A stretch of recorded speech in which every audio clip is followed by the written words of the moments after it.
ng dahon ng Tree of Life.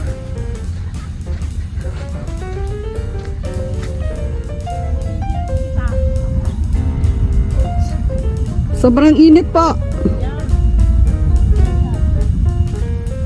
It's about 42 degrees. Be careful of mama.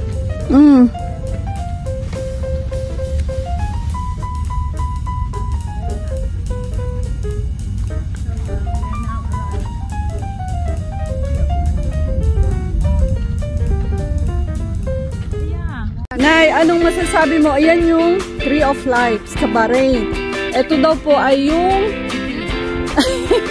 pinakamatandang puno sa Bahrain, 400 plus years na po. Yan. Sinama ko po ang inay dito bago umuwi ng Pilipinas dahil ito po ang kailangan niyang puntahan.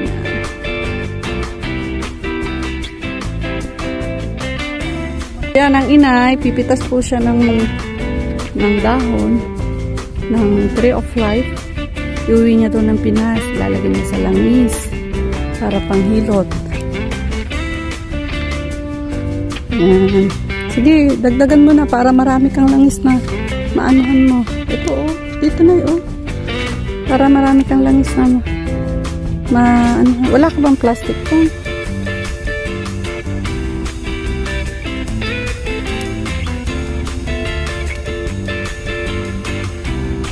Pasensya na po, Tree of Life. Pipitas po kami, panggamot po sa Pinas.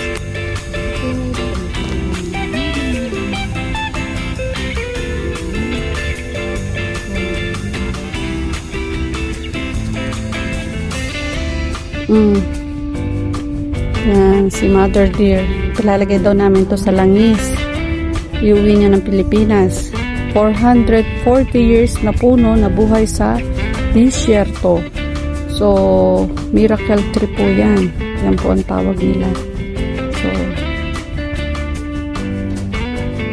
So, Nay, okay na? Okay na yan?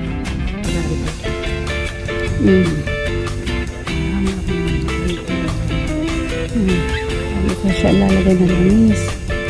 Yes, okay na. Tala na. Okay na yan. Yan. Nakuha na po ang Mother Deer ng